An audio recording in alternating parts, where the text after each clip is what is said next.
Hi, I'm Tom, I talk about code. Welcome back to another Rust live stream. Today, more work on my programming language, my compiler that I'm building for my own virtual machine. Now, I've gone down the optimization rabbit hole. I've tried to add register optimization. So instead of doing everything on the stack, we're keeping track of register state. We're trying to remember when we put a variable in a register, we can evaluate an expression such that the result goes into a register. Then the next expression we evaluate knows what registers it can use for things, knows if it can, if the variable x is in a register, it can reuse x. There's a few problems with this. The first and most apparent problem is that currently everything's broken. And so if I pull up my code, and I run my tests, we will see this. No better way to show it, to show this off than to just run my tests. So let's just run a few specific tests. These are the important ones that fail right now.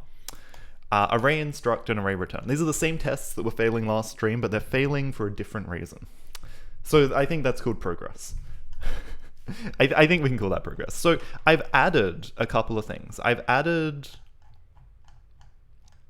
In theory, I've added logging that gets printed to stdr. So for example, I don't know why this isn't in my test output, but if I try and compile this, this is the test. This is the body of the test.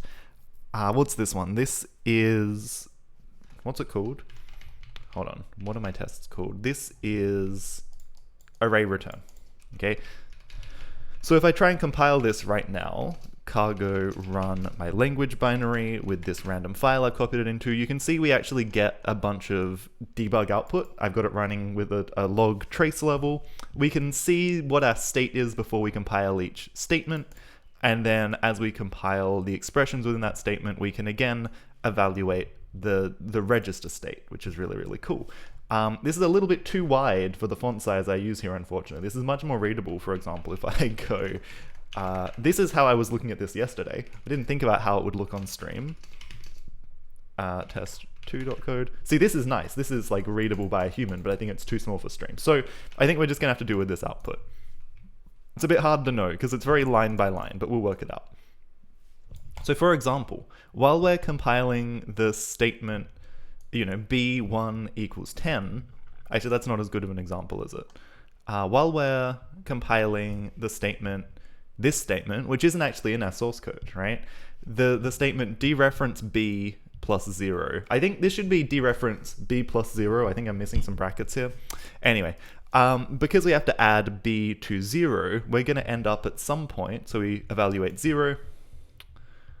We end up with b, well, we already have b in register A, which is cool. So when we compile expression b, we can reuse b because it's in register A. Perfect, we don't have to do any work, don't emit any code. And then we say, hey, okay, now we're going to use this as an intermediate because we're adding something onto b. Now, if we were smarter, we'd know we're adding 0 and that we actually don't need to do work, but we're not that smart yet. So we end up with A is an intermediate. It's in this chain of computations, right? We've started with a variable, we've added something to it. If we were smarter, we would actually put that in, well, actually, no, there's no other registers to put it in because these are taken up by temporaries. Temporary registers are not free registers. There's a free register and there's a temporary register. This is all just a bit of an overview of stuff I've done the last few streams. A free register is ready to be taken up by something, but sometimes we have to have two temporary working registers. The mechanics by which we go from one temporary register to two temporary registers and back is very, very dicey and will probably cause issues.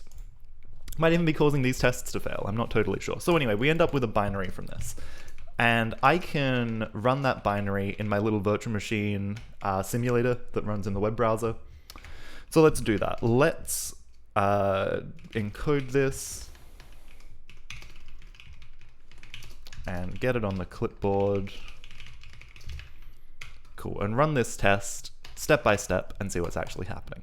Okay, and it is also really useful to actually have the code up for this as well, right? So we can refer back and forward. So we would expect to load the address 1000, assign it to a local variable, and then we're gonna have to load that variable, do some stuff with it, and then we try and return the first thing that we assign. So we expect the A register at the end of all of this code to hold the value 17.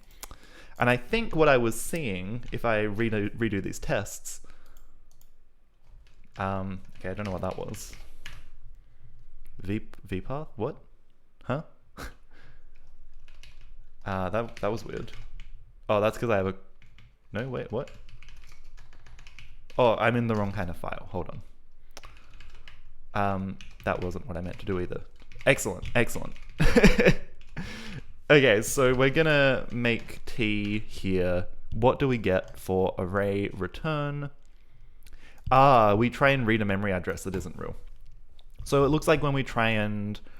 Maybe when we try storing 17, we're actually trying to store it at address 0. Because this memory is read-only. That would make sense, because address 0 is code, and code in our program gets mapped in. We can see it here. This is the memory section that gets mapped in. It has a size of 104. This is almost certainly the size of our code plus a little offset for whatever reason. It's mapped as read-only. And this is the offset in the file. It's loaded at address 0. So if we try and write something to address 0 to address 104, I'm not sure if that's hex 104. I guess it's decimal 104 because this is 102. If we try and do that, it's going to fail. We're going to have a problem. So that's what's happening here. We're obviously trying to store 17 at whatever is in register A, at the address that's in register A. So for some reason, instead of A being probably... Well, you can't even see what's in C here. So it should look something like this. We end up with a 0. So we're going to look at this juggling of register A. This juggling of register A. So let's have a look at what happens. So this is all just the preamble. We jump to 16. This is the start of our main function right here. I need to add debug symbols so we actually know that for sure. We start by loading the value hex 1000, 4096 into register A. This is good. Then we're going to set up register C with the address of the local variable. This add is a no-op, but that's okay. We save that we save that value into a local, and we're also going to remember that register A... that's interesting. Register A. Let me look at what happened when I compiled this. A, free, A. Oh yeah, the value of variable B is in register A. That is correct. And the value of variable B is a address itself to hex 1000. Cool.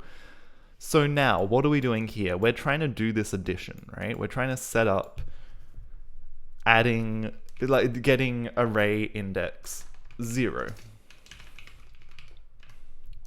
Because to get array index 0, we have to add, well, to get array index 1, we have to add 1 times the size of int to B. It's not just adding 1, it's adding 1 multiplied by the size of each element in the array. So that's why we multiply here. Now again, we should be smart enough to know that we're actually just not doing any work here, but it's useful having this all the same for now, even when it's 0, even when this, like, you know, anything times 0 is just 0. We can skip all of this. There's no reason to do any of this, but we're going to keep it here because it's more consistent. And it's really useful when there are still really fundamental errors with how this works, when somehow we're mulching the A register. It's really, really useful being able to go stepwise through here. So what's happening is, this looks fine. So this is what I expect. We end up with 0 in the B register, 0 in the C register, sorry. So C is the product. We then add that onto A, which is 0. And now we're going to say store word. Beautiful. That's exactly what we expect. So this first one seems to work, which raises some questions, because here it looks like we didn't do this right. So that's strange. That's very strange. Anyway, we continue to press on. We continue to press on. So we load the immediate one. That sounds good. We push it to the stack. I'm not sure why we push it to the stack, but this is, and it seems like when we load immediates, we consistently do this push, which is fine. Like, as long as, like, we're not using the stack in such a way that this will cause stack corruption. It just means that our stack frames are going to gradually grow over time and eventually overflow. But we're only compiling small programs, so that's okay. But this is worth fixing at some point. So we load the immediate one. This is what we're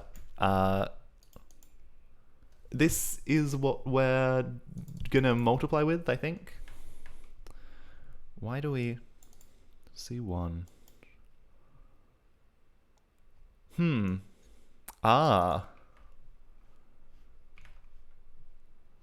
Interesting. That's not what I thought would happen. We then, I don't know why we do this in register C. This is a bit of a problem because we're putting the value 1 here, right? So this is almost certainly this one. But then we move the base pointer into C and load the first local into register C, which should be the value of B. So we forget that there was a 1. We're gonna load C, and we now get this value in C as well. This still doesn't look like what we got here. So this seems weirdly deterministic, which is not ideal. We push it to the stack, which again, I don't know why. Oh no, actually this is right. We're pushing it to the stack. This is how we do this when we're out of registers. So this is seemingly correct because then we swap, we pop it into the A register, the number 1, which is true. We multiply A by 1, we push it to the stack, and then we add. Huh. That's actually how we do this. So the top of the stack should now have B1. Which is kind of weird. I didn't realize I was that clever. It looks like this just works. We're then gonna... So the problem is, after we've done this, we're not popping it back off the stack. So let's go and have a look at how we do this push, right? So when we where's this function binOpArith, right? So we do this pointer check if both of the things are on the stack, because we have two expressions. We have a left-hand side and a right-hand side of our binary operation.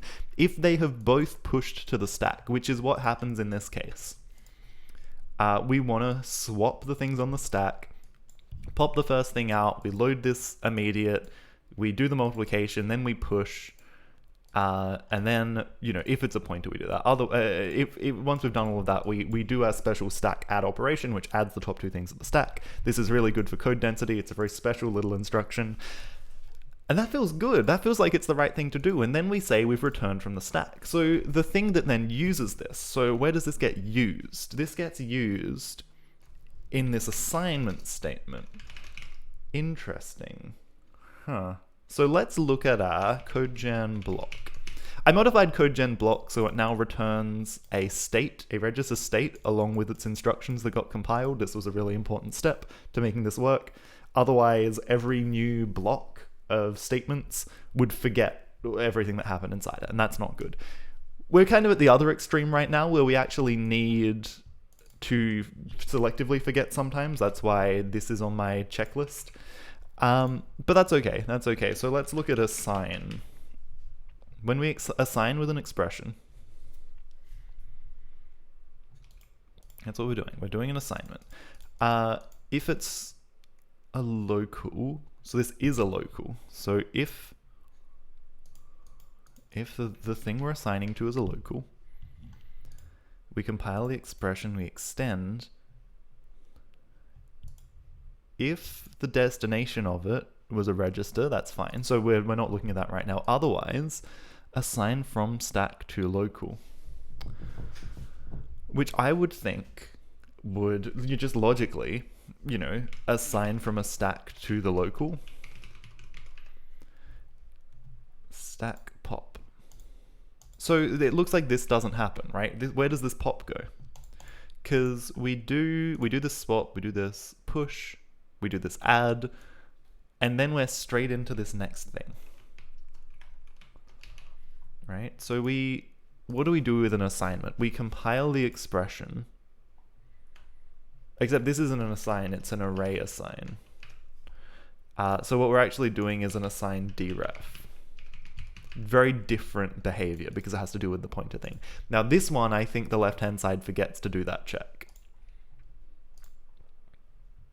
And yeah, so if they're both on the stack, this is fine. Otherwise, if only one's on the stack, we forget something very critical here.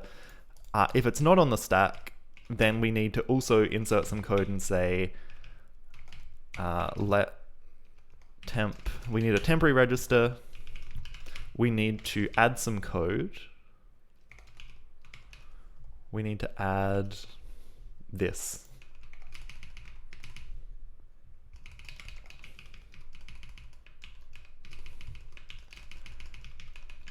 Cool, so we need to actually pop the thing as well, otherwise, you know, like, it's all well and good to know it's a temporary, but, well,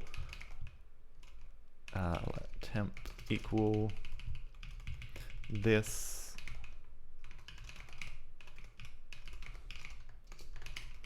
and then we give back that temporary register. Cool, so this should work a little better now. And we'll find out, right? But this should work a little better now. That's okay, T0, that's because this is actually called temp. And this is also called temp, the temporary register. Excellent.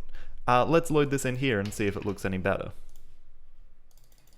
So in our main function, we do this setup stuff. This was all okay. And then we go through, we do this swap, we do this pop, push, swap, pop. Yep, immediate multiply, push, add, we load 10, we load the thing into C, and then we do the stall it, and that's okay. Okay, now let's run our tests again.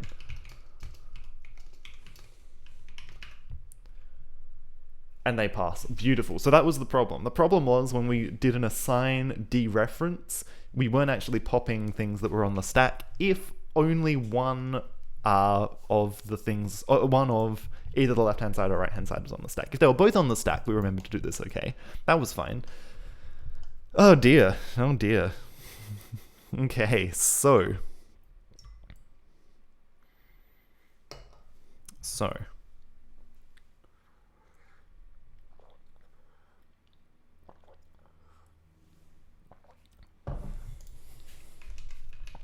what about the rest of my tests? Does everything just pass now? Because that would be a bit crazy. I think we have a problem.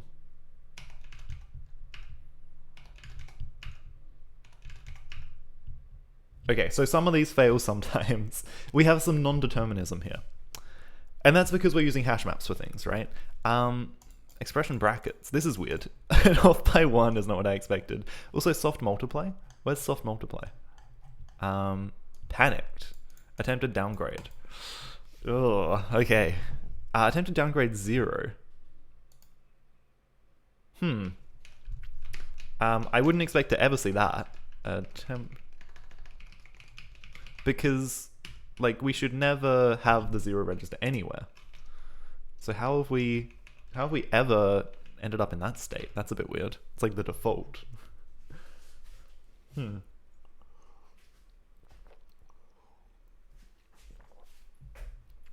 Okay, so.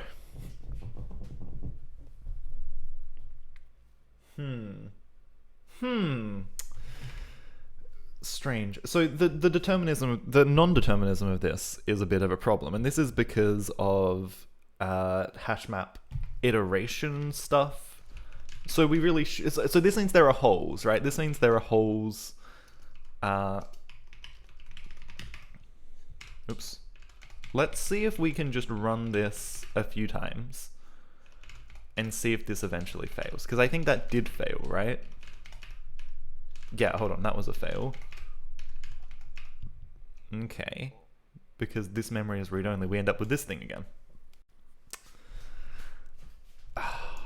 So what I really need is to like dump the binaries as well, maybe. But I need better logging if I want this to work. Because where do I even go from here?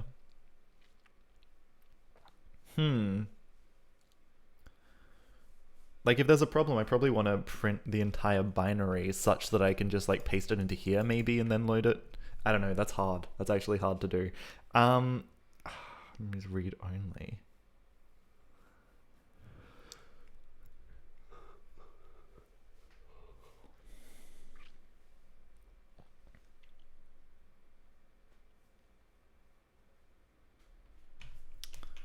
So the other thing was soft multiply. This one's probably easier because this, it looks like it's consistent. And this is gonna hopefully lead us to whatever else is going on. Bobbius and X-Links, good morning, welcome, hello, hello. Thank you for stopping by. We are in the weeds of, I don't even know what to call this. So, somehow a bad register is sneaking in here, right? And this is our state management. This is, so soft multiply does a lot of operations, right? Because if we're multiplying 7 by 6, we're gonna have to do, you know, all of the additions. Like we're gonna have to do 7 additions of 6 plus 6. So let's grab this into, that's not the right file, test2. This is just my kind of burner file. We fixed this test. We're gonna go into whatever lang tests, common, global, soft multiply, loop soft, no, where is this, tests,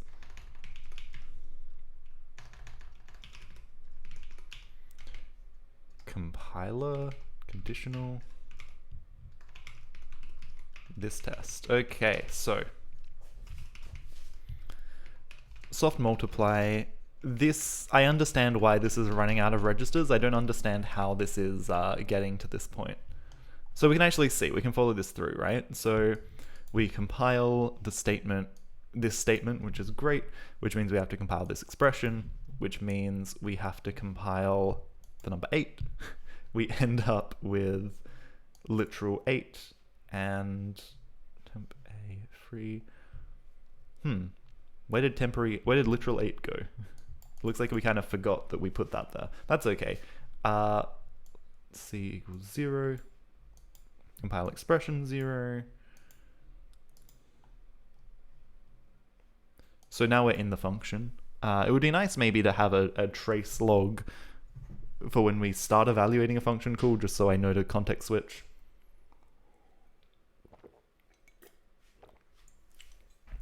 The other thing is I need to, like, if I'm in a function and then I return from that function, my state will still say that like variable x is in register A, but what variable x means no longer makes sense because we're not in that function anymore. So if we have another, like if function A equals function B and they both have a local variable called x, we'll end up thinking that x is in a register when actually it's an x from a stack frame that no longer exists.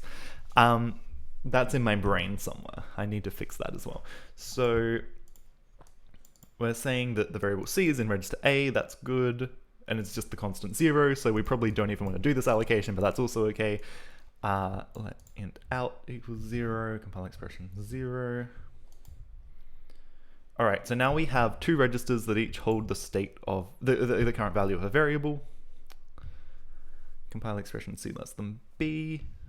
This is good because we can reuse c and b. Load b, stack. No, hold on, we don't have b, we have c. C, we can reuse c, that's good. Compile statement out equals out plus a. Out plus a, we're gonna have to push a, which we do via the c register. And then we reuse out in b, that's good. 0 is an intermediate. So how does this happen? That shouldn't happen. That should never happen. So we're doing a plus b, intermediate, arithmetic operation. So how are we getting an intermediate? That's the problem here. We should never have the 0 register. That doesn't even make sense. It doesn't make any sense.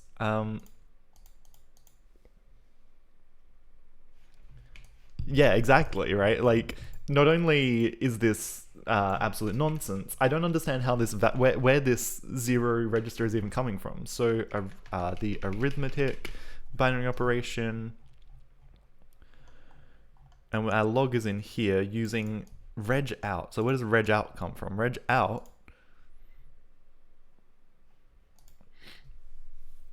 why'd I do this? What the hell? Why would the destination ever be register 0? What was I doing?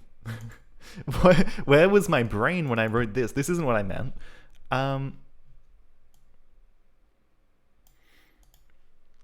What? What? What's how did I do this? Well, I mean, what would be cool is if I knew that the result was actually 0, that I could use register 0 for that.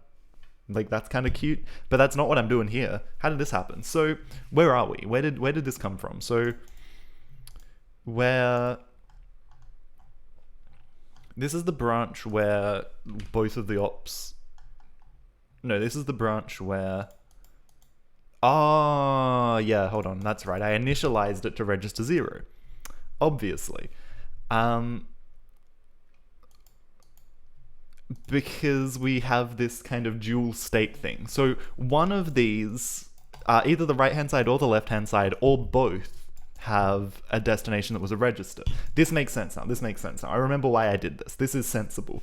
Okay? So one or both of these expressions that I evaluated, they wrote their result into a register.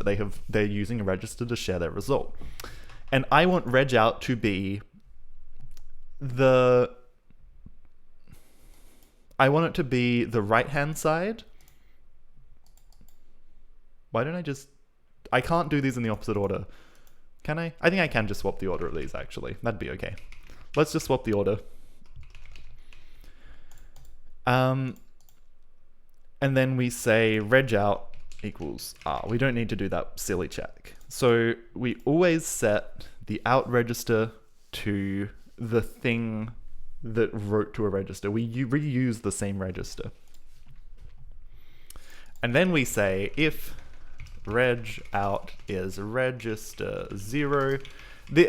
Actually, wait. Wait. I've got a better idea. If only Rust had some way of... if only Rust gave us some tool to represent an uncertain value. Because we don't want register 0. We want to say this is nothing. But then if we... if we do this, then we say it's some R. Now, all we need to do is say... maybe... reg out opt. Let's say let reg out equal reg out opt unwrap. Likely harasser. THMO, I'm sorry, you're a likely harasser. I think I can say that you're actually okay. I think. Not that. None of them.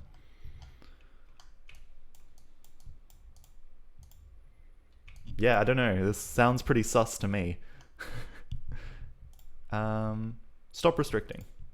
You're free. Any Vim appreciator is a friend of mine. Welcome. Please don't harass me.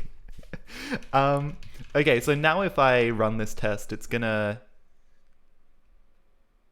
reg out opt. This isn't ideal Rust style, but we'll roll with it. So this is going to blow up now. Aha. It gets further. it gets further. The command was /unrestrict. That's also good. It's good to know / commands exist. I don't like to click on things, as you can tell, because I'm a Vim user. Yeah, I'm not sure. Hopefully you haven't harassed anyone in the past.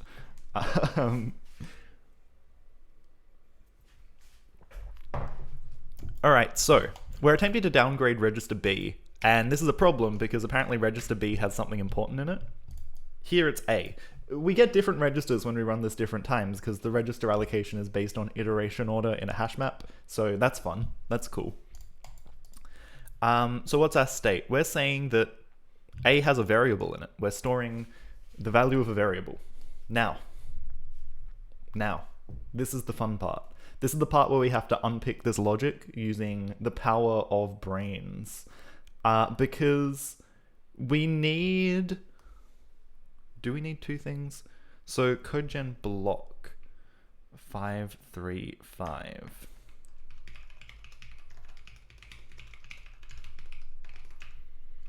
This is coming from here. So what we're saying is, and this is actually fine. We're going to allow this. We're going to allow this. Update variable register. Let's go into set variable. We're saying that if this...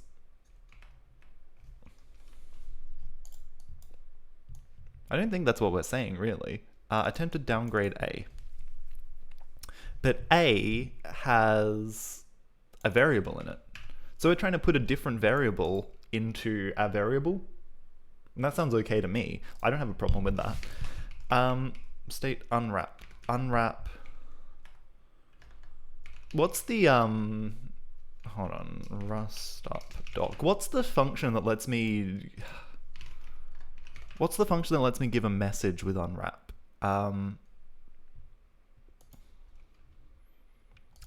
Unwrap or not or default, expect unwrap error, no, expect, that's the one. So let's say expect. Now, does expect just takes a stir. So we need to format, I guess. It's a bit gross. We can format, we can say update var name.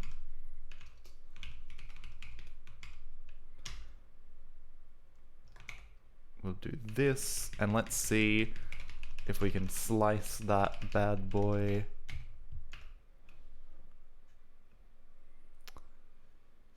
Out B.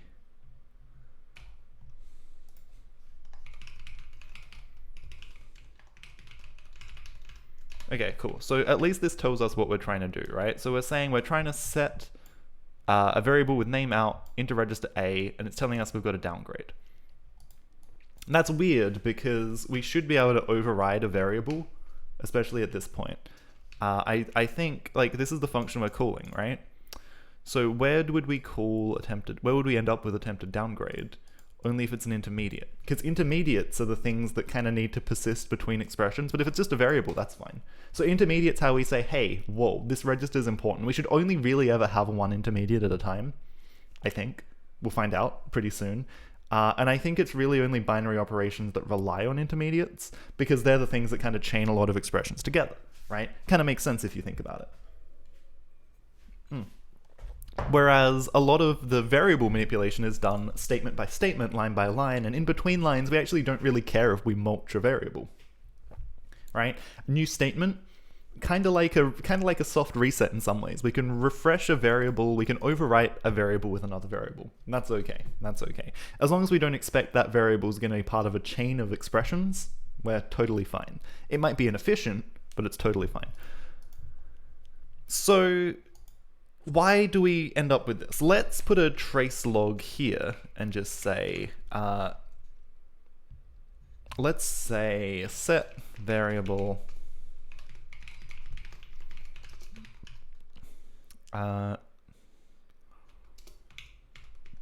other. Now this is called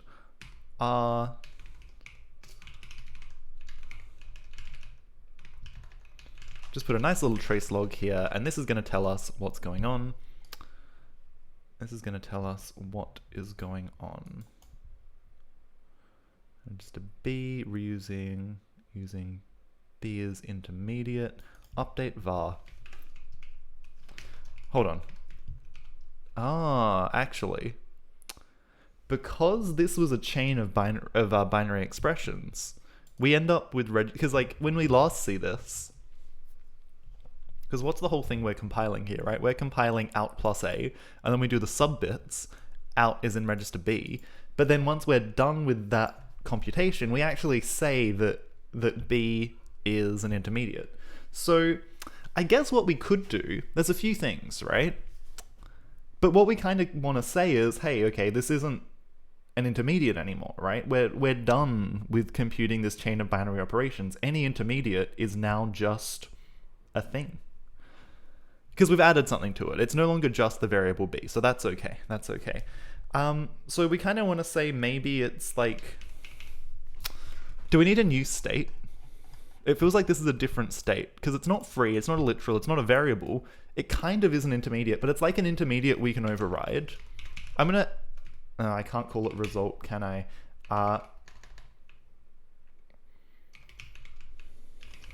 End of chain, that's also a shit name. Result is kind of what I want, right? Maybe final, maybe, I want to say that this the state of this register is a thing that is ready to be read and overwritten. We can put anything here, but also we probably want to read it first. It's kind of like intermediate. I guess in a sense, it is an intermediate, right? Because, okay, well, let's do this for now then. So update, and when we call this, because this is at a statement level, so maybe we want to say if current reg,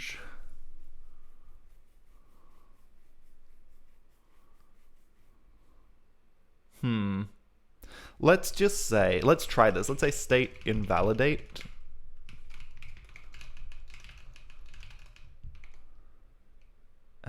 Except we do that.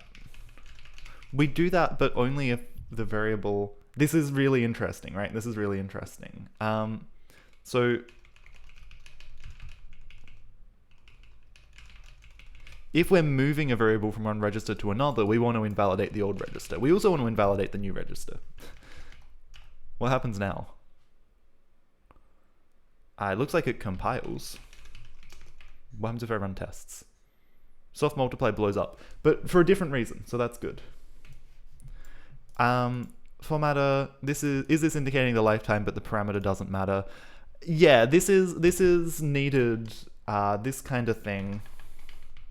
This is basically saying, here's a lifetime, the compiler can work it out, right?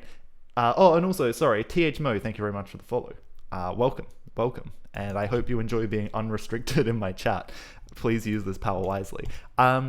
The parameter doesn't matter, kind of. It's like if you have a thing that only takes one lifetime parameter, and you're like, well, it's going to be obvious enough that the compiler can work it out, right? There's no parent lifetime where you've got to make a decision, right? So like, if you've got a function,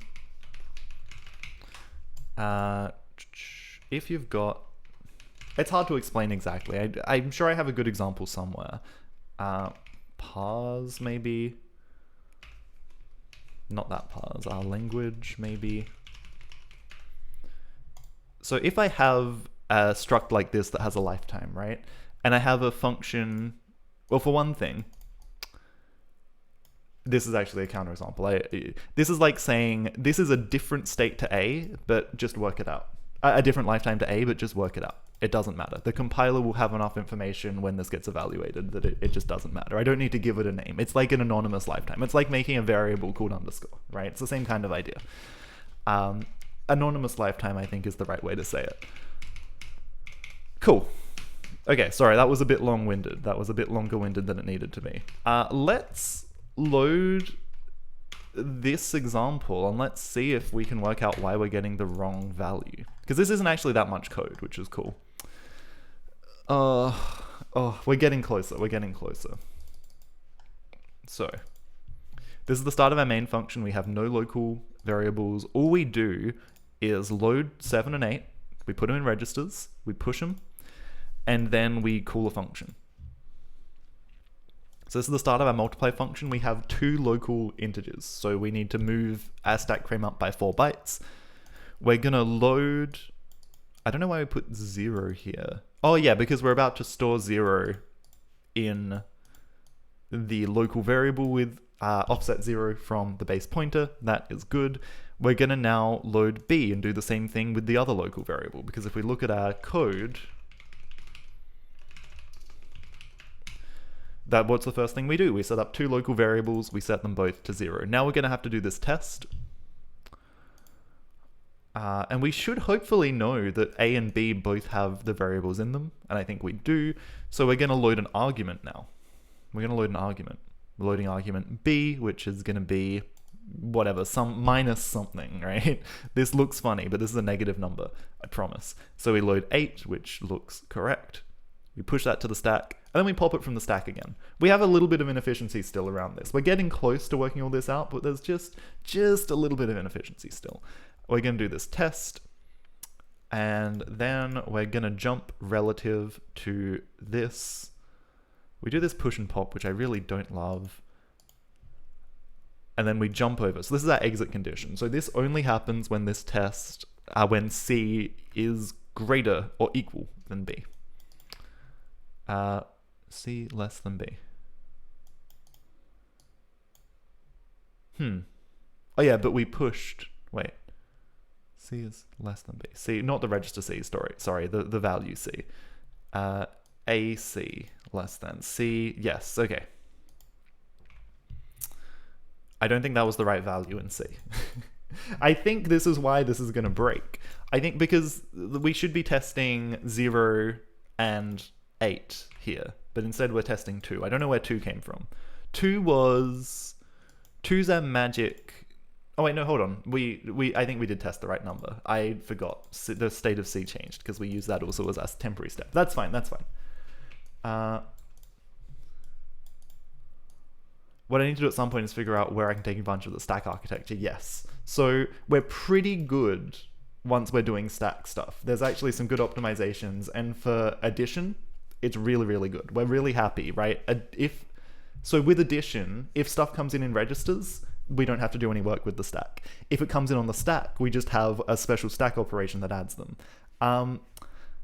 I think part of taking advantage of this will be dropping into assembly and writing your own stack stuff sometimes. I don't know, but yeah, it would be good to use it more because it is there. It wouldn't be good. Okay, so we load the number 7, and then we're going to pop the number 7 as well. That doesn't feel right. I think we probably want, like, maybe this is right. We store this number, so we're saying out equals out plus A. A is 7. A is 7. But out should be 0. So we should be storing 7 right now, and instead we're storing 14. So there's a bit of a state issue here. And then we do C equals C plus 1. There's a smarter way to do this, soft multiply, but that's okay. Load word C, C is 0. C 0. Here's the other thing. We need to make sure that we don't make assumptions about, because like this is a while loop, right? So maybe the start of every loop, right? We need to know what's in what place. So we assume that at the start of every loop that this registers are in the same state, which is not correct, which is definitely not correct. Hadn't thought of that one. So here's a thought. We could just invalidate everything at the start of a while loop, and that would kind of work. We just need to make sure that, oh dear. Okay, while loops are actually trickier than I thought. So I think this is part of the problem. We jump back up. Where's my PC? Here, somewhere here. We do this loop, 8.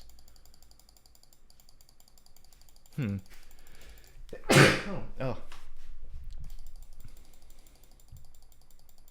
Yeah, so I think this is part of the problem, right? I think this is part of the problem.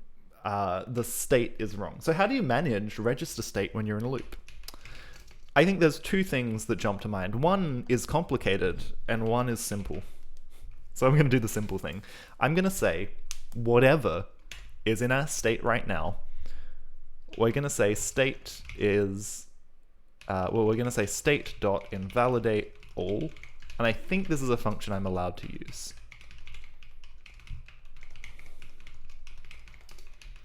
We have to use this very, very carefully, okay? But we're just going to say screw it. Whatever our current state is, we're just going to forget it.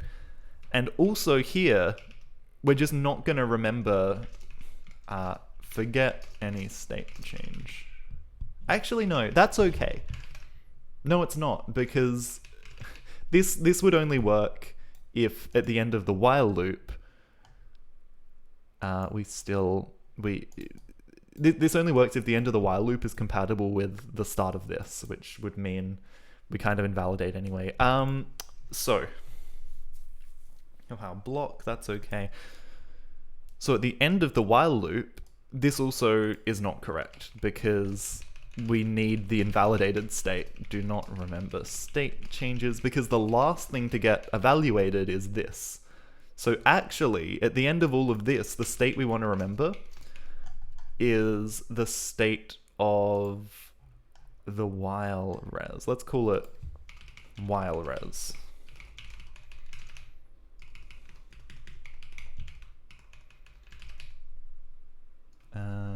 Yes. Cool. I don't know why I shadowed that. Anyway, while res. Here we say state is while res state, because the last thing we evaluate is the while condition before we jump out. So this is the state we end up in. Okay, that makes more sense. That's better. We've broken array return again. I don't know how we've broken... Oh, well, we've broken array return because that's non-deterministic, obviously. Lang soft... We want the soft multiplier. Now this only breaks sometimes, so we have to run it a few times.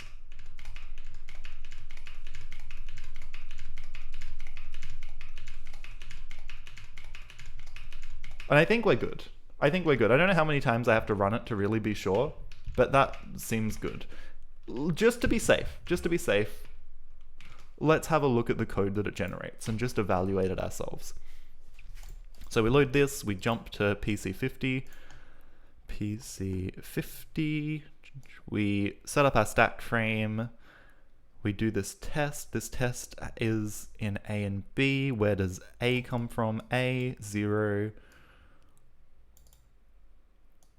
I mean, it's 0. We load, we store, and then we get the first argument. So this will be 8. And then BP, we get the first local, which again, we forgot that we already had in the register because we're maybe not going to have it there when we do this loop. This is good, so we load it, and then we do this test. So while loops are kind of slow. Testing the condition in a while loop kind of sucks. We'd have to be a lot smarter to make that efficient, and that's okay. I can survive that. I can survive with that. So now inside this loop, we're going to have to... Oh no, so we do this test, sorry. We blah, blah, blah, add if.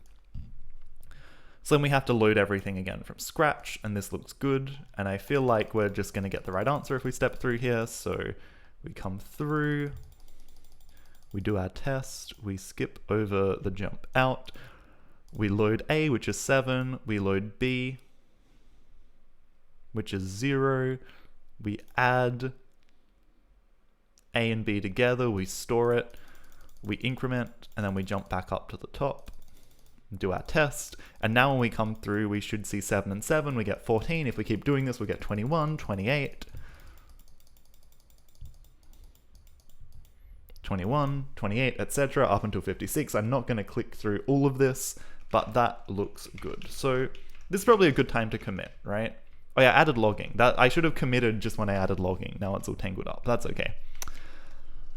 So what did I do? I fixed temporary register. I fixed the temporary register for add binop chains for addition and subtraction. And I cleared the state when I looped in while loops. Also, that I'm clicking through this wrong. You actually need to press space. You can't scroll up and down. So I did a few things.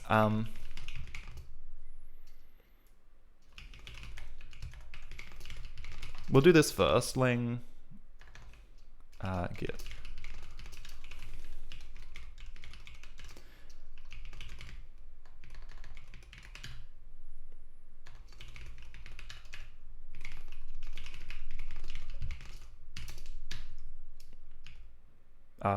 Whatever, that's fine. I'll survive this.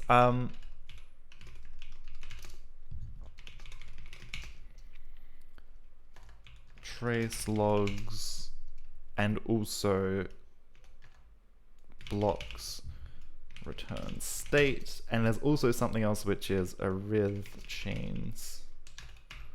Cool. Okay, that is good enough. That is good enough. So now if I run all my tests again, just my lang tests, I don't want to run my VM ones. Array return fails, array return fails, array return fails. Recursive call fails, that's new. Recursive calls. Why does recursive calls fail? Panics. Attempted to add with overflow. Ooh, it got too spicy, it got too big. Like that should never really happen, right? 243.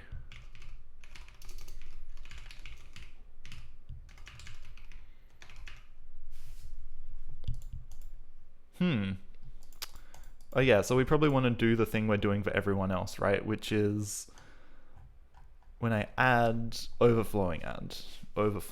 So overflowing add. I forgot. I thought I did all of these, but I forgot. Now this does just kind of mask the problem.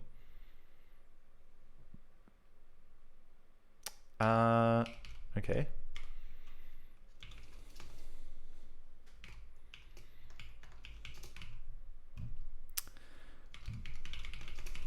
We will at some point have like an overflow flag, I guess, that we can check. So let's do this. And then we'll do the same thing again.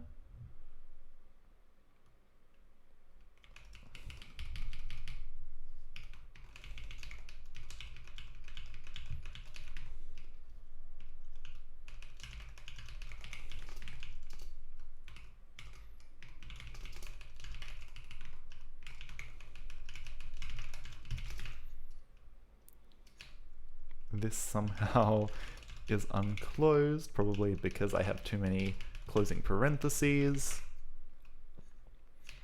And of course, tuple assignment needs brackets. That is wonderful. Whoa. Press the wrong button there. Okay, here we go. So now this test will probably just spin forever or something, right? Or it'll hit its maximum. They do have a max cycle. Out of bounds. That's even better. Okay, cool. But that's important to fix.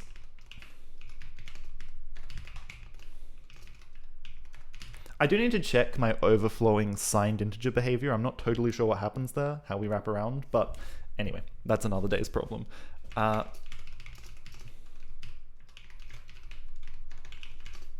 Overflowing add.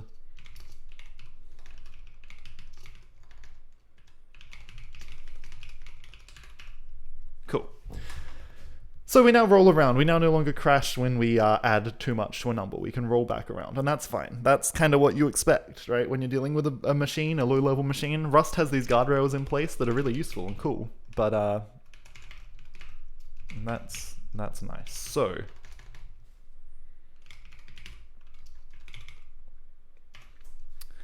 let's look at lang tests. Functions recursive. And let's see if we can work out what's going on here, because this isn't too bad. This is a pretty simple test in a lot of ways.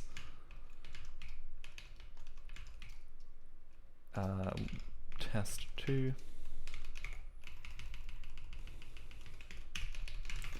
So let's compile this and see what happens.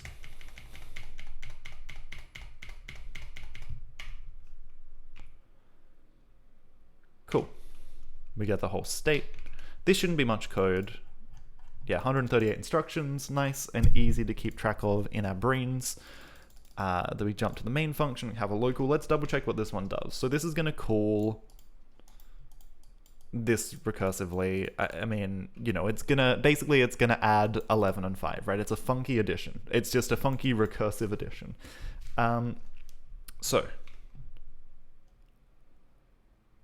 Now here's another fun one, right? See, we're calling this function recursively, but the thing we're going to notice is when we call this function, we're going to be using this potential... Okay, maybe not. Yeah, we're potentially going to be using a state that thinks it has a variable x or y in a register already. okay? This is interesting because this isn't the same x, right? Just because it's got the same name. Currently, we do it by name, which is a little bit silly, but and probably short-sighted, but currently we do it by name. What that means is that we have to, any register that holds a variable when we start a function call, we need to forget them all. Literals, we can remember. Literals are okay, but any variables in a register, they're gone. We don't care that they exist any longer. We're not going to pass arguments into in registers right now. That would be a fun optimization for the future, but right now that's not going to be part of our register state. So basically, when we start compiling a function, we're going to have to do the same thing we did in the while loop, where we just say, forget our current state. It's gone. We don't care about it any longer. And we can do that. CodeGen block. And this is actually an expression, right?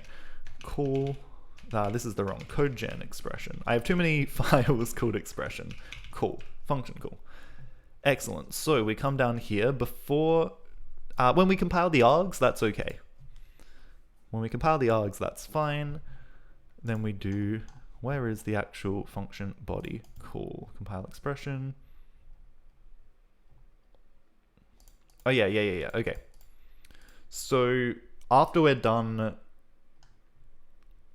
we jump to this function. So when we start compiling a function, hold on, sorry, that's even better.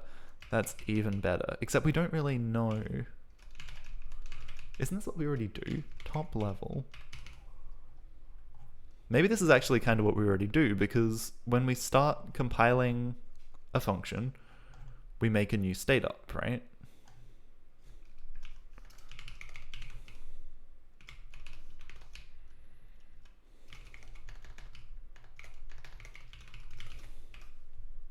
Yeah, the first thing we do is make a new state. So this is actually how this works. So that's probably not what's happening. So let's see. That's probably actually totally fine. Bit of a rabbit hole for nothing. So we load these, and then we jump to a new place. This is good. So we have this function. We're going to do our test. If x is less than or equal to 1, x should be 5. So if 1 is less than or equal to 5, we're going to load that. If b5 is less than or equal to 1, 5 less than or equal to 1, that's right, which it isn't. So we will not jump to 120. That's our exit the if statement. Cool. So, and I think this is fine.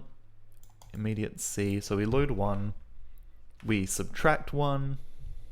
Well, I mean, first off, we do them right to left. So we add 1 to y, which y should be 11. So we want to see 11. This goes on the stack. We push it to the stack. We push that to the stack as well, so that's fine. So we add on the stack. That's beautiful. We're gonna move the immediate C into register B, which is a bit weird, and then we subtract B from B, which is not right. We expect... so where did that 1 come from? And why didn't we... So register X. So do we see anything in here that says register X when we say X plus 1? So X minus 1, sorry. So Y plus 1, this was fine. At the end of Y plus 1, we're going to have Y, X literal 1. So when we compile expression X minus 1, we're in the state. We have X in a register, in register B, in theory, which should be here as well. So when we're here, right, we should have X in register B. So we shouldn't really pop into register B if the thing's already in there. Compile expression 1. Compile X. Reusing X in B. We did not do this. We popped into B, which is a little bit of a problem. Using B as an intermediate. So this looks okay, except it isn't. And then we jump back. So,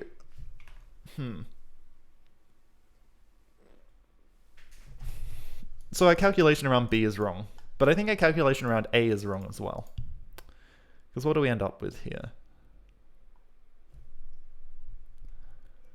Because this is a function call, right? Now, hold on.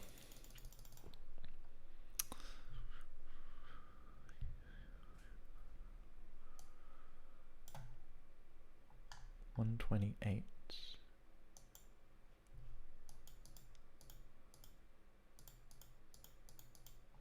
Then we return 56, and then we come out. So 56. Stack B push 1. Okay, these are just wrong. This is a bit funky. This is getting a bit funky. I'm gonna BRB for a sec. I'm gonna take a quick breather. It's been an hour, so let's take a quick breather. Quick question here. Why is B variable X in the Y plus 1 part? Because we've already done this test. We don't forget that we loaded X into a register to do this test. So basically, like, we're a bit dumb, right? In theory, we just hold on to this, right? We're going to use it later, but yeah, like, we could probably be a little bit smarter. So this just means that we're going to have to use a different register for Y, and in this case we actually end up using the stack to manipulate it, which is fine because I have my stack addition. So yeah, so it's kind of stateful. So it's not what the current expression is, it's what the whole like block we're evaluating is. But anyway, we're going to take a quick breather. I'm going to quick 3. I'm going to run my little BRB.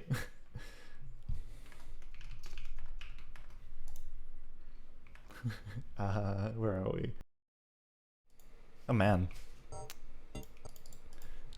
It's hard with a different mouse. They're really brutal. Okay.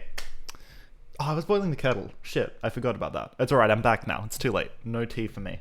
What was happening? Oh yeah, this wasn't working. Nothing was working. So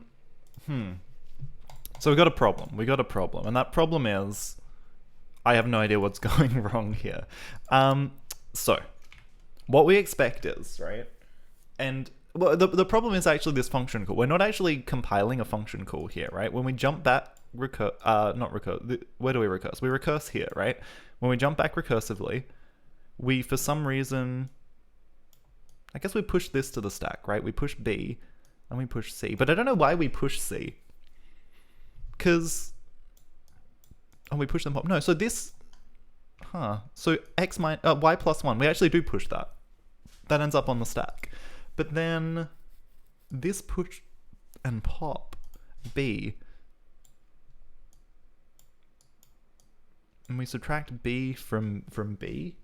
So this doesn't make sense, right? So there's no world in which we should be saying that we're subtracting B from B. And it's entirely possible. No, it isn't though, because this is the same code path that addition uses, and addition seems okay. So we think we have register X in B, but then for some reason we also pop into register B. That's what's happening here. So let's review what this... I'm using the different view. I'm sorry, this is going to be harder to read on stream, but I have to look at this line by line, otherwise it's just freaking insanity. So this is fine. So it's when we compile X minus 1, right? So our state is register B has X, and this is good. This is good. We compile 1. Well, hey, we're going to put literal A in 1. Using B as an intermediate. That should also be okay. But, so let me put it like this. Base 64U. I don't know if this is always wrong. This is the hard thing. X clip. We need to make sure we're doing the same thing. So this is the same. And this is the same, and this is the same. Oh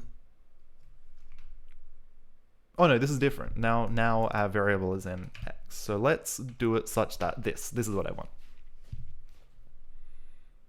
So let's load this in, and let's double check that the same bizarre behavior is happening. MC, we pop into B. It knows that our variable is in B, but for some reason, we pop into B. Now, there is one place that I can think of that could be influencing this. CodeGen expression, when we compile our subtraction, and the things are not on the stack, so at least one thing is in a register. LHS destination, RHS destination. That sounds okay. We pop into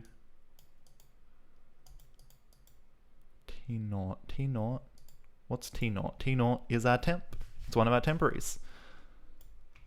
Ah, haha, yes. So, let's trace here, right? Let's say arith op, and I think we can say, let's not do that.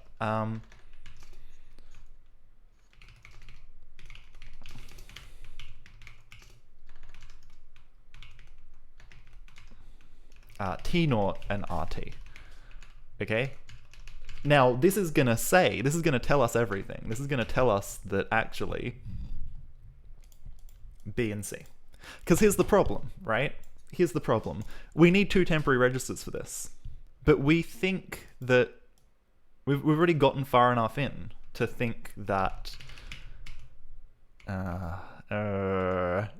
see, here's the other problem, right? If we've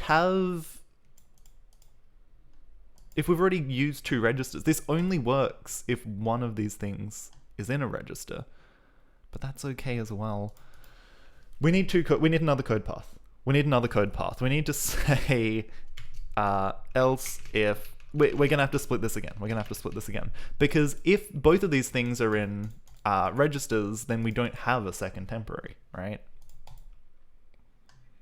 So let's say ops on stack, let ops on matches. I can never remember the syntax for matches. I'm gonna have to double check it.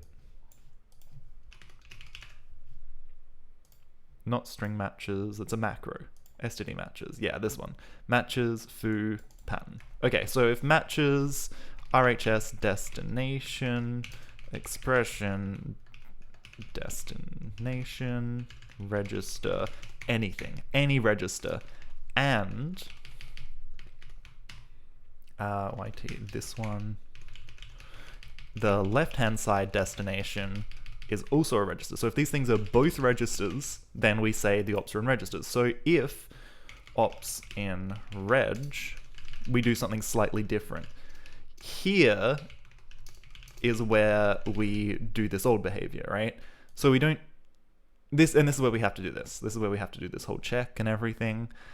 And this should be okay. Because the things we're operating on are both, like,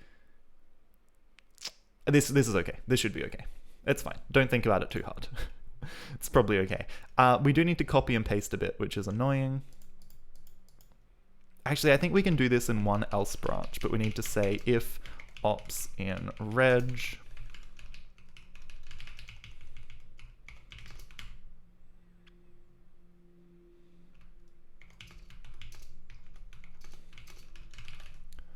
because T0 doesn't exist here. Where does T0 factor in? T0 is only used in this bit. So RT, but we still need a temp. So if ops are in register, so we're gonna use this triple, right? We'll say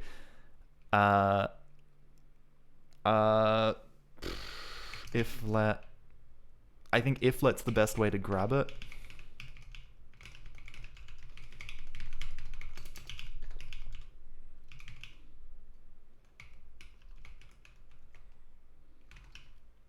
I think this is the best way to unwrap it. I don't know. Let's say left-hand side destination, else panic. We should never get here. We should never reach this. We just return R. So let's say, let's do it like this. Let's say let R1. This should be right-hand side first, because right-hand side and left-hand side matter. Then we want the left-hand side, and then we want to, we give back R0, R1, and state.get temp unwrap. Cool. So here, both registers are in use. We only need one temporary. Here, things matter a little bit more. We need to do this.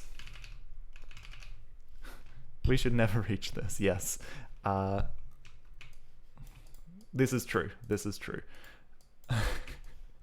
This, I mean, I had this happen earlier in the stream already, where I ended up trying to assign a variable to the 0 register because I'm like, well, that state, I'm never going to be in that state, right? Like, I'm just going to use that as a temporary value. We now use an option to actually represent that better instead of a dumb default. So RT, now how do we decide which RT is? RT is biased to the right-hand side. But we still need this temp if it's a pointer. So, and then here, let's do reg out as well. But in this case, reg out is going to be R0. Okay, this is really silly. This is really, really silly. That's okay, I guess. Oh my gosh. This is the worst thing I've ever done. This is actually the worst thing I've ever done. This logic is just a rat's nest. We get a temporary pair, we do this stuff, we use this temporary T0, and then we unwrap this. And somehow we've got too many... Hello? Oh no, that's fine, that's fine. That's where we want to be. So then we give back R0, R1, RT, and reg out. So we've got our temporary register, we've got our out register, we've got our 2 working registers. Perfect. We've got this tuple of things. Now we should have all the registers we need to actually do the work. Say it's an intermediate, that's great. Reg out is never going to be a temporary, which is also very important. What happens if I build this right now? Does it yell at me? Of course it yells at me. If ops on stack. This needs a semicolon, of course. Add a semicolon here. I'm sure can do. We'll need one. Oh no, I've got one there. What else? What else? Add a semicolon here. No, I don't want a semicolon here. This is what I'm... Add a semicolon here. Cannot find value R1 in this scope. That's a bit weird because... oh, but that's just a lack of a semicolon. Nice. Okay, so now if I rebuild, and now if I run this code, that should fix the problem. That should fix the problem, right? The problem where we nuke a temporary. Let's see what happens. So let's pull up the code we're running again.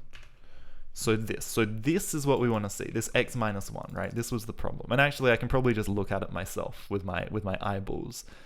A. This still isn't right. It still isn't right. Why is it not right? We're still trying to use a temporary where a temporary should not be used. Well, I guess it's the same problem, right? We've just pushed it into... Because we still think we're using a stack for this. So this is in the stack. So it's this case where one thing's in the stack and one is not. One thing's in the stack, one is not.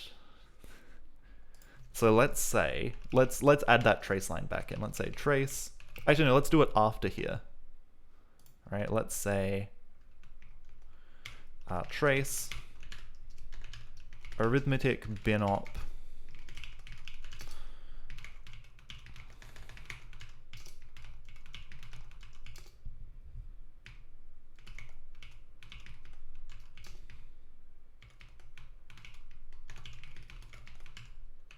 fantastically inconsistent naming here, but that's good. What do we see? What do we see? What is our state? this. We're using x in A. Is this the one? X minus 1. Yeah. This is good. Compiling x minus 1. So 1, we put in a literal, that's okay. X is already in a register, that's okay. So R1 is A, R0 is C. That's a temporary. So we should pop into C, right? So I think I know what I'm looking at now. Maybe? Maybe? Maybe not. T0. T0. The hell? R0. Left-hand side, right-hand side. Okay, so I should be able to... So the left-hand side is X and the right-hand side is 1, right? And we do right-hand side first. So that makes sense. So we see this 1. We're using X in. So 1, 1, 1. We're in this state. We're in this state. We have a literal 1 in register B.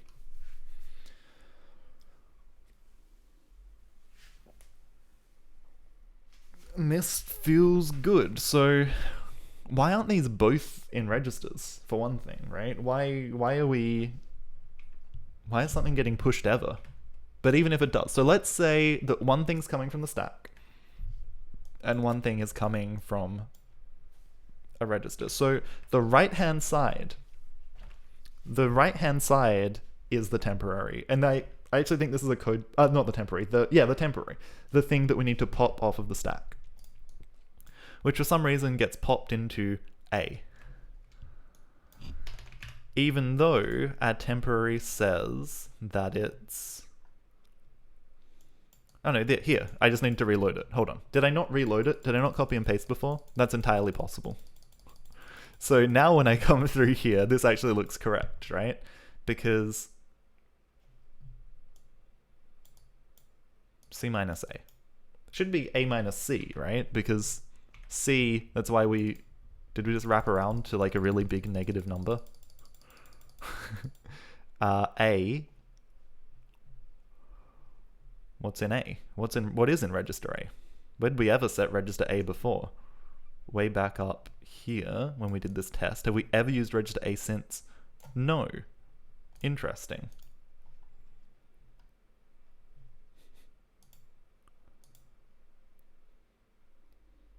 Huh. And then we end up with 5.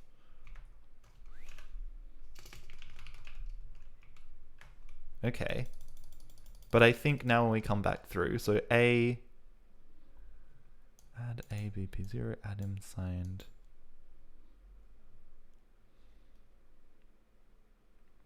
We load it. We load into A from the stack frame, which should be what we just passed in, so that's okay. Then we do this test, that's fine. We load 1, we push, we pop, which is very silly. We subtract, yeah, A from C. So the order is wrong. The order's ended up wrong somehow, but that's okay. We can actually fix that. It's actually really, really easy to fix. Because R0 is the right-hand side. So actually we want to subtract... Wait, so C is the right-hand side. So yeah, so it's left-hand side minus right-hand side. Yeah, so it should be like this. Add doesn't matter, but subtract, we want to leave a comment. We want to say R1 is left-hand side, R0 is right-hand side. So this order suddenly is very, very important. Okay, let's try again. I accidentally just deleted a character from my base 64 encoded thing. That's not good. So let's look at our subtract, B. This looks correct. This is very exciting. So we're going to come through here. We're going to load 5, which is a thing. It's going to go down to 4. We're going to come back through. We have 4. It's going to go down to 3. I'm a little concerned that we may not be loading B. What's in B? Because we jump back to 56, but 56 is 0. We just have 1. Well, I guess that's right though, right? Yeah, because we're testing X. Okay, no, so that's fine, that's fine. 3, 2, but then what do we return? I guess we're doing this y plus 1 as well, right? somewhere. We're doing it on the stack, so it's harder to see. It's harder to observe the state. Less than or equal to 1, so we should be returning now. So we're going to jump to 120. 120, we're going to load this thing 15. I think that's right. What the hell? And then we get stuck in an infinite loop because we corrupted the stack frame, maybe?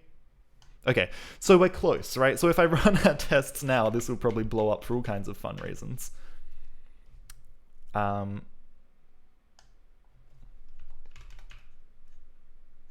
Break a loop. Oh my gosh, there's all kinds of things failing right now. What was this one called? This was called recursive. Oops. Lang recursive.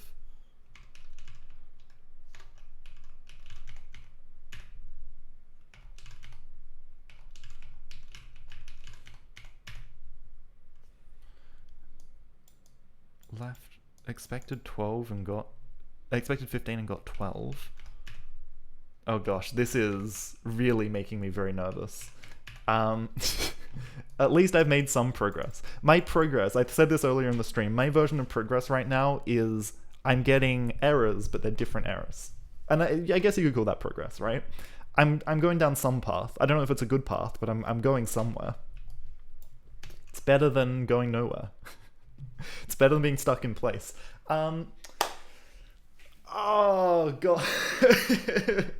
This is so annoying. Okay, so let's see if we can fix the non-determinism. Let's see if we can at least fix this. Is there an ordered hash map?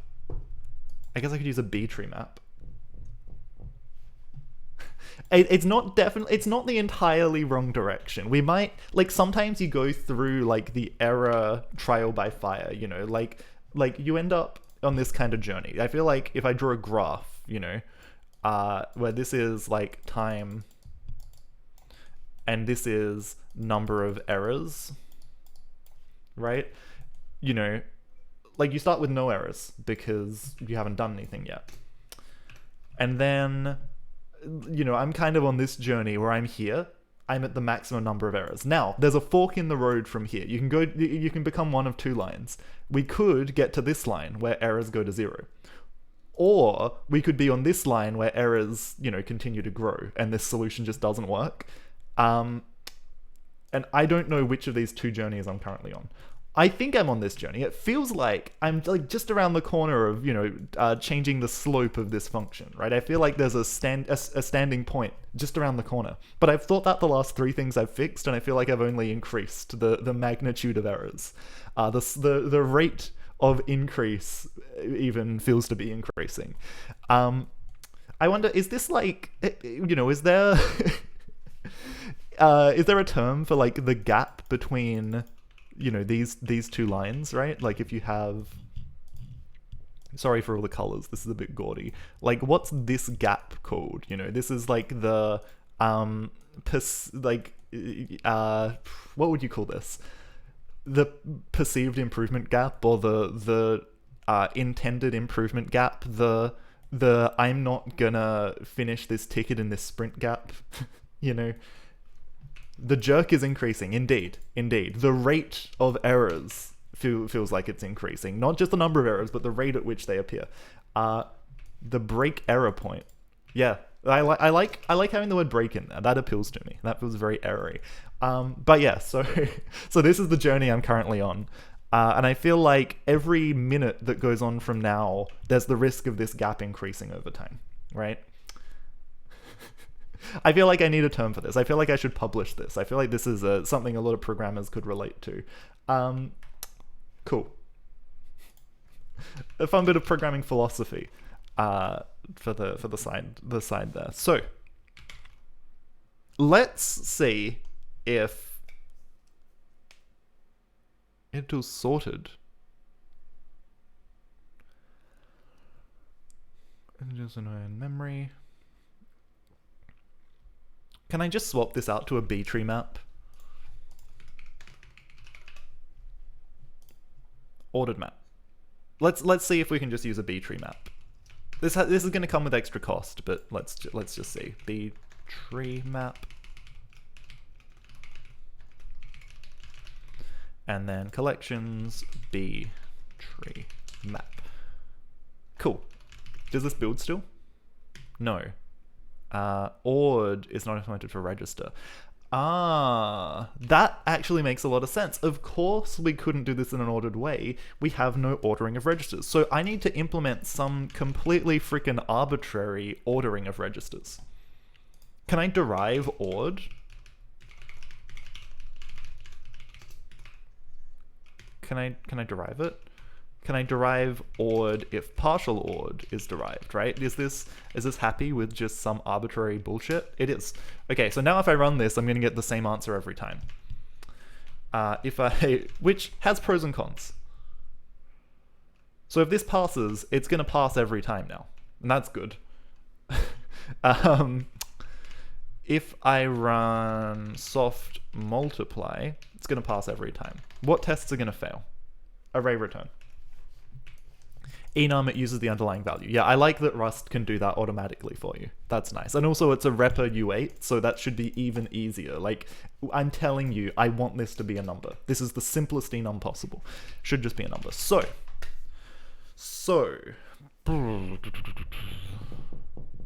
I actually set up an overflow flag. Haven't used this yet, but I have it set up. Okay. This is good. This is good. So, array return blows up. That was actually exactly the file I wanted, array return. Now this is the one I just spent a bunch of time trying to fix, right? Memory's read-only. So we've got a dud address again. And this is no doubt because of the... Oh, okay, I'm going to try and fix this without examining it. I've got a theory. That theory is, we've just fixed a bunch of errors with our arithmetic binary operation code, but our multiplication binary operation does all the same stuff. This VS is too cramped. I'm going to just have to use 2 marks and jump back and forward. Okay, so this does all the same stuff. This is going to have any errors I just fixed in the arithmetic binary operation, I'm going to have to fix for multiplication as well. The reason that these are different is that we have special stack instructions for adding and subtracting the top 2 things of the stack. We don't have that for multiply, so it needs a slightly different path. The stack case is quite different. Okay, so if these things are coming in on the stack, we do this.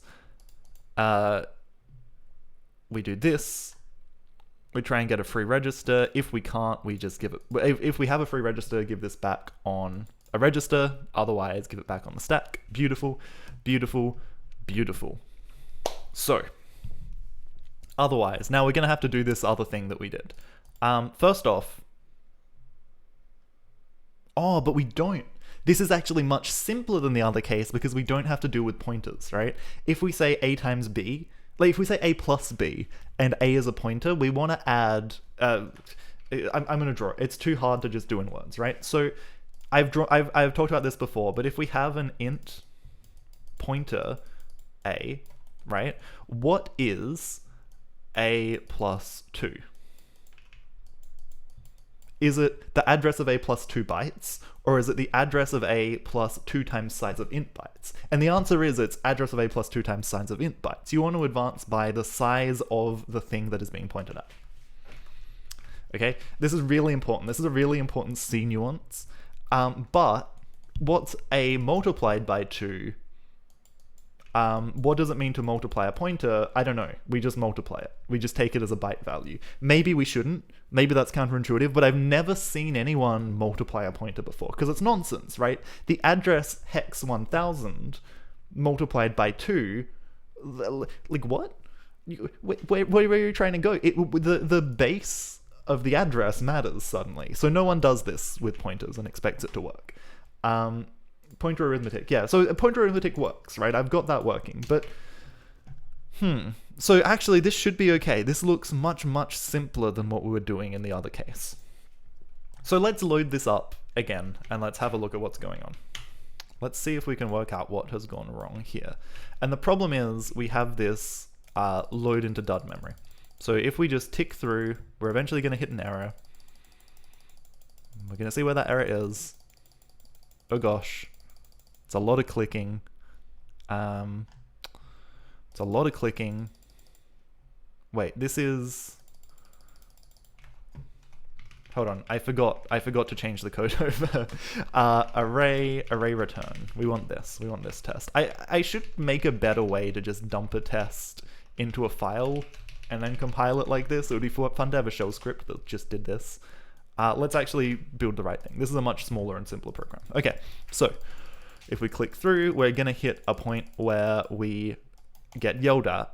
Instruction 58, store word B, A. So value of B at address 3. 3 is not a valid well, 3 is a valid address, right? Anything's a valid address if you try hard enough, but 3 currently points at the program, and the program is mapped as read-only. We can't just override part of the program. We could allow that, but that would be incorrect. And it's good to do it like this for now, especially because we get these nice error reports. So, store word, shift left, so B and A. B is 10, that's all good. So A, where does A come from? We load 1 from the stack, and then we put it into A. I think this is our problem. I think we have found our problem. Stack underflow. I don't think this is stack underflow. This is just mulching a register that should have an address in it with the constant 1. So like the strange, so this is good, but A needs to not be this. A needs to not be used for this.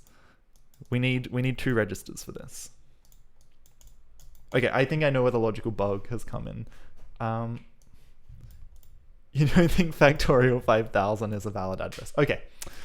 That is true. At some point, you're gonna run out of address space. We have a 32-bit address space, so the number 3 is okay. Anything up to 3 billion, we're happy. We could roughly 4 billion valid addresses. That's a lot of darts. You can throw at a dartboard and still hit a good one. I guess in the scheme of all real numbers, it's actually not that many, but you know, it's probably actually like if you pick a random real number or even a random integer, there's no chance of it being in this range, but that's getting very abstract and theoretical. I'm going to unfortunately have to run to the bathroom again, but I'll just do a quick BRB this time. We're not going to do a full Quake bot match. Back in a sec. Some serious maths in the chat here from Bobical. Oh, math. Factorial 5000. 10 to the 16325. Now, 54,000 bits. That's a lot of bits. That's more bits than... That's a lot of bits. I mean, yeah, well, it's just log 2 of this number, right? This is conceivably the number of bits I could imagine to represent a 16,000 digit number. That's big.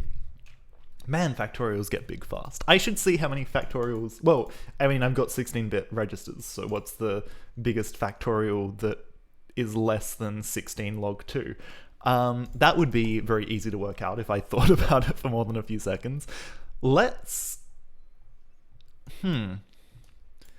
So this is the same problem I've been looking at time and time again, and it's specifically this mess, this rat's nest of logic. There's got to be a better way to represent this, right? Because this is where we're breaking yet again. It's this case where one thing's going through a register and one thing's going through the stack. Wolfram Alpha does it. Well, for one thing, right, it's not actually computing the value, it's computing an approximation. It can probably work out how many digits it has, and it only needs to know the first 3 most significant digits, right? There's probably a cheat algorithm that it uses that, like, it doesn't keep track of 16,000 digits just for your little query. There's no way. There's a cheat. There's got to be a cheat. Okay, hold on. I'm being nerd sniped. Let's see what this says. Oh, log 2 factorial 5000, yeah. But again, because logs, like the ratio thing, I'm sure there's a really cheat way you could do this. 54,000, yeah. Oh no, okay. That's the whole number. There you go. There it is. But again, it must be exact. That's a lot of zeros, but that must be exact. I take it all back. This is a real thing. Okay, can I... largest factorial less than...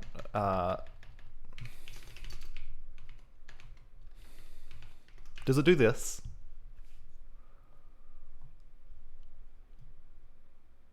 Yeah, okay.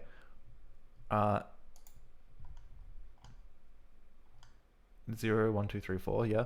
Yeah. I mean, these are valid, but I want more solutions. What is the... Oh, max, hold on. Max, that's a good word. The maximum value, the thing that maximizes this. Maximum.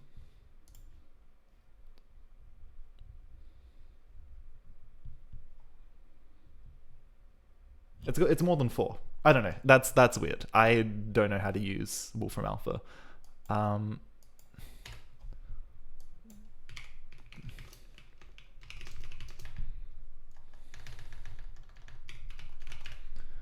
Biggest. I want the thing that maximizes this. No.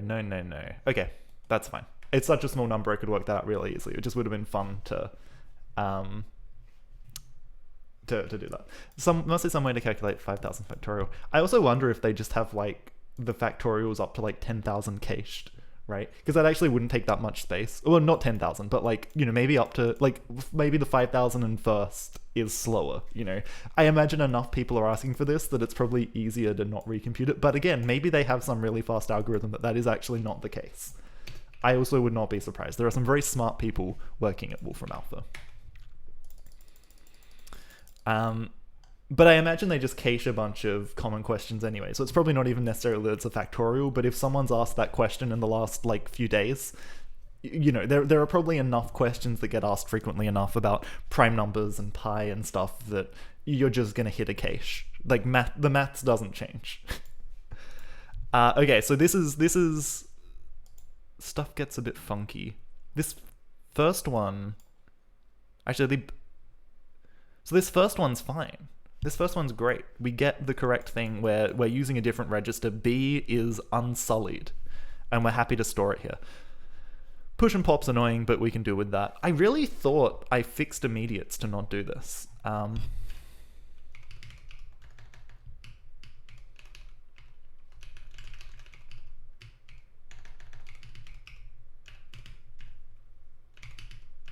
Literal, sorry. I called it literal. Literal int. And we take a register here, so literal int reg.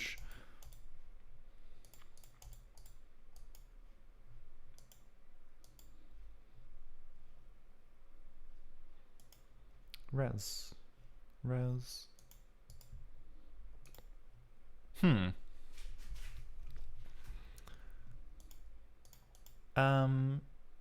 Target res state. This should be fine, right? From instructions out. Reg state. I don't think we ever tell, do we? Res destination.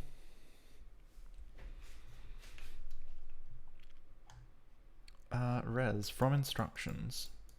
State target. Target is a... Oh no, is either register or stack. Yeah, cool.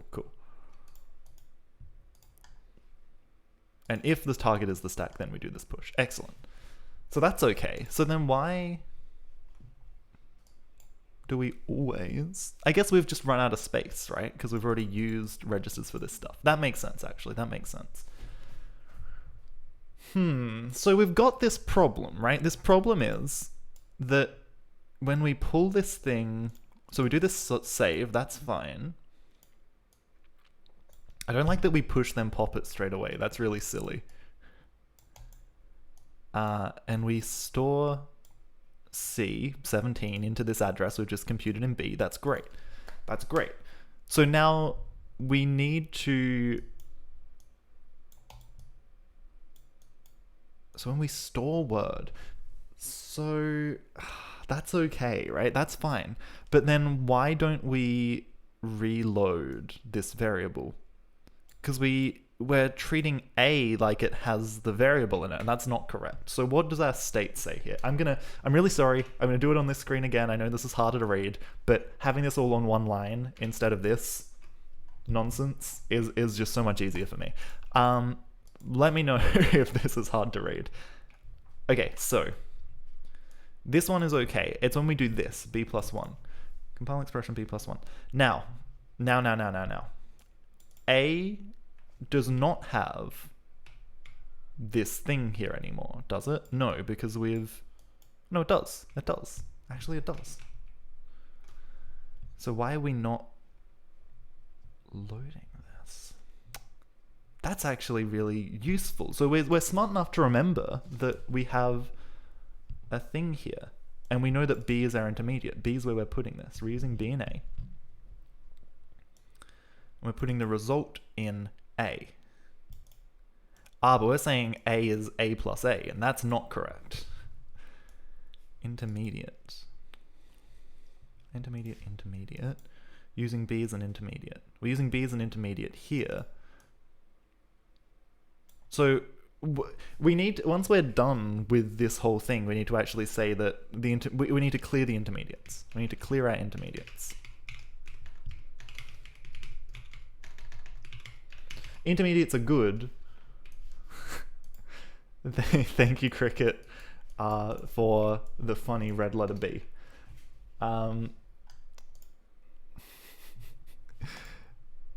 But yeah, no, you know, we got to share the love. Got to share the love around. So let's look at, and this is wrong, but when we do an assigned deref,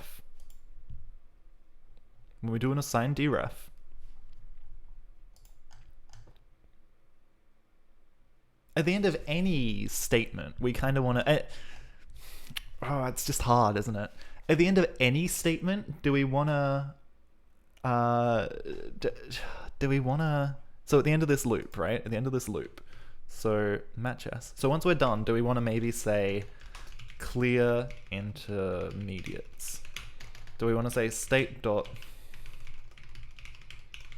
Well, this is write a function that doesn't need a comment if I just call the function that. So if I build this, it'll complain because we don't have that function yet. Codegen expression. Cool. So we want a function that just goes through, and any intermediates, they're just going to not exist anymore. Pub crate.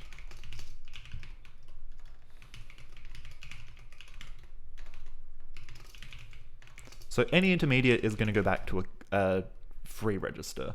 For reg state in self registers, if state is register state intermediate, then we're just going to insert self.registers. I don't know if I can do this while iterating. This will probably yell at me or something. Reg. It turns back into a free register. Now this is probably not okay. Moved due to this implicit call, but then I can't mutate it while I'm iterating through. So I need the iter_mut. Can I do this? Muted iterator. Yes, okay, iter_mut is what I want.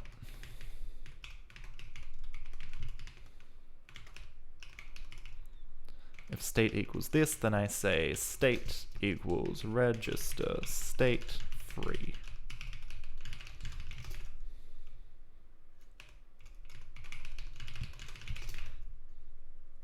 And we don't actually care what the register is. Nice. Okay, excellent. Excellent. Excellent. 2016 when the height of Discord comedy was the big red B. Incredible. Shoutouts to ZTK. the meme lord of all of the Quake Discords back in 2016. Man, we had fun. Let me just run all my tests. Okay, so that one's fixed. That's good. This one now works. And if we look, we can see that 10 push pop store word b0. We do this load word first. Wait, no, hold on. Where's the subtract? No, sorry, the add. We do this add BAC. Yeah, so cool. So we're not reusing it anymore because we forget, we clear all our intermediates while we're going through. This is good. Okay, so what was the failing test now? It's called break loop. Break loop. Oh yeah, the break keyword. I forget that exists. So A equals 0. So I think it's possible here that we just forgot that, like, we just didn't remember that we cleared the state when we hit this return. So let's look at that.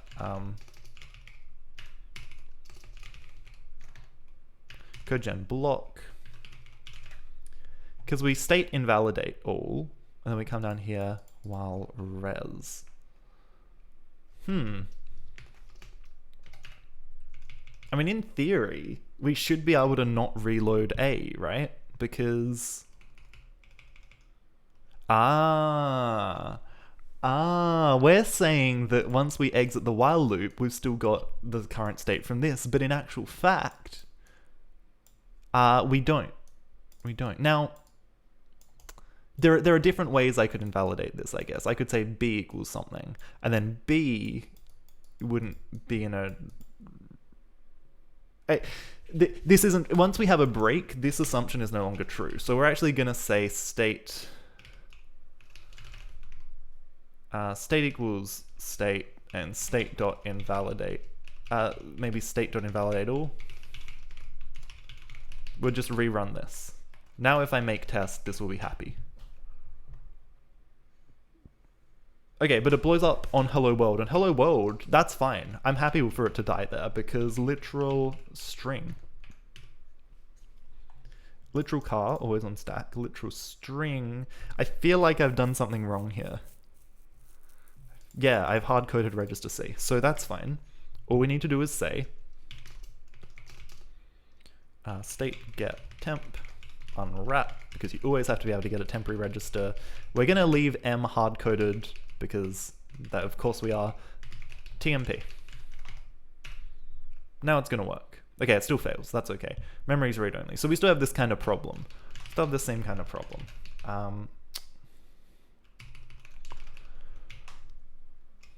Const data extend state.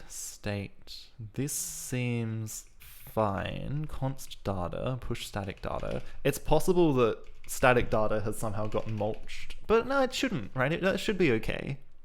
Let's do our thing. Let's copy and paste it. It could be we're doing globals wrong. There's a lot of little places where this could go wrong. Okay, so let's build some code. Let's load it in. Bit concerned there were no trace logging lines there. Where did my logging go? Hello? That's a bit weird. What happens if I load it? Does it work? No, that's not a program. It's because we died. It's because there was in fact unexpected token. What line did that say? Line 20.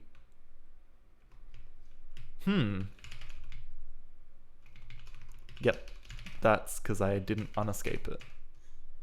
Excellent. Okay, there we go. That's better. Nice. Okay. It would be nice if I could dump the actual code back in here as well, the disassembly. I should do that.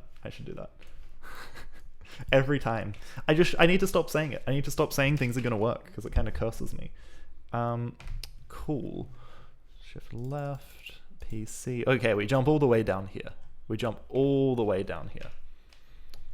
So we'd set up this address. That seems like an address, I guess.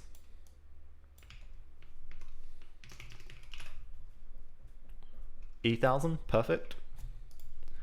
We are gonna set up a variable AA with a pointer to the constant data hello world, and I guess that lives at 0 because our program counter, so we can see our program's offset because we have some constant data for hello world, and this is in fact 12.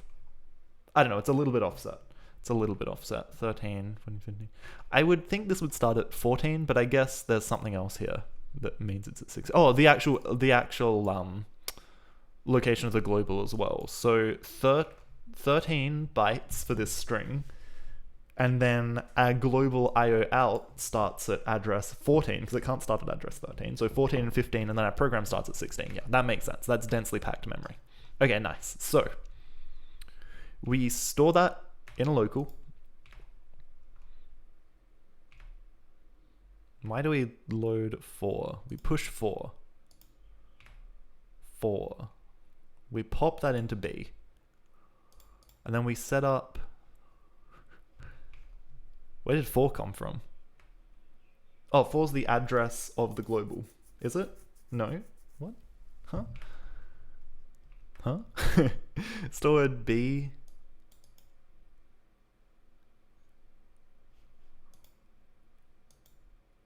Yeah, okay, so that must be the address of the global. I've done my globals and my string back to front.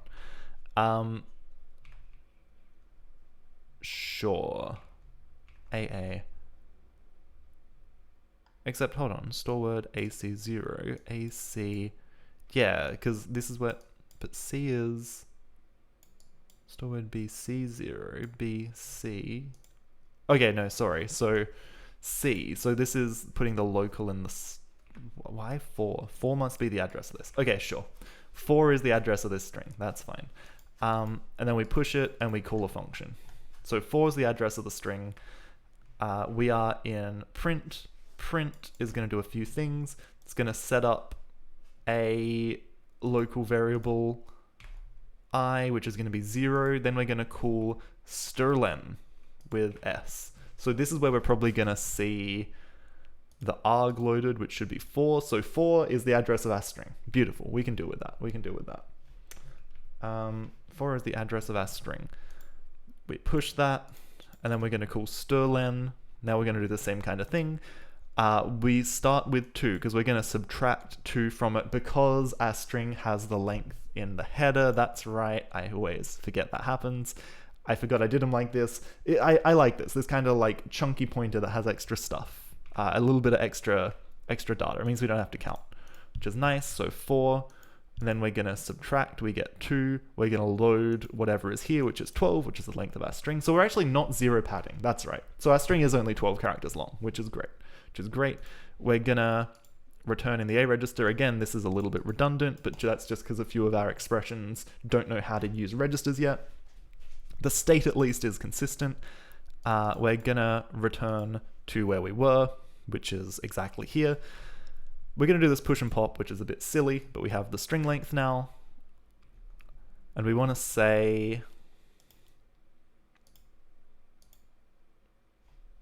Oh, we save it. We save it into a register, into a local, of course. Local offset 2.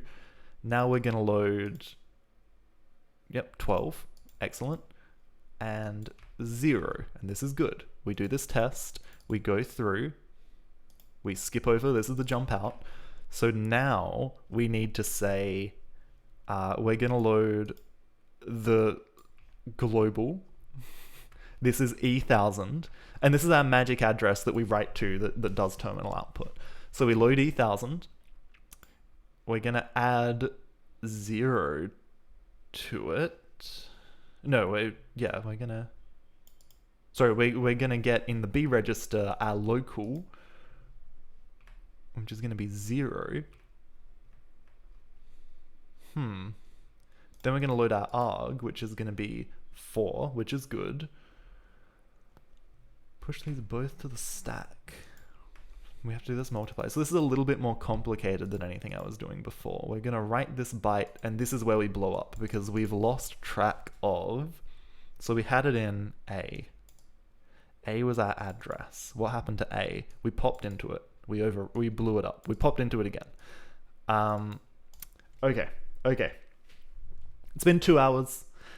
I'm losing my grip on going further with this, but that's okay. That's okay. We did make progress. Okay, we did make progress. I'm still not completely sure at which point on this graph I'm on. I think I'm right here. I thought I was right here the whole stream, but I really think I'm right here now. I'm about to start reducing errors. I think. I think. Okay. Excellent. Well, this has been fun. This has been fun. Let's throw some viewers on to someone else. Let's keep the party going. Let's keep the dev train alive. Thank you everyone for tuning in. This has been a really fun stream. I think I'm at the deepest recursive call. Yeah, exactly. I'm about to start popping those stack frames off, you know, and it's all up from there. Animation, side project Monday. AI GitHub workflow game. That sounds awful. In the best possible way. That sounds awful. Procedurally generated horror game. Unity game dev. You know what? This looks fun. Oh, hold on. This person's in a BRB. Man, it just looks fun. Let's throw some viewers over here. They're in a BRB, but hopefully they'll be back soon. And the game just looks interesting. So let's look at what they're doing. Thank you everyone for tuning in. Let me just quickly show this for the wonderful people who are watching on YouTube. This game looks fantastic. I want to play it. I instantly want to try this. All right. Thank you everyone who has been hanging out. This has been a really wonderful little stream. We got a lot done. And now let's go watch someone make a car do 6 stunts. Thank you so much. And I'll catch you next time. Bye.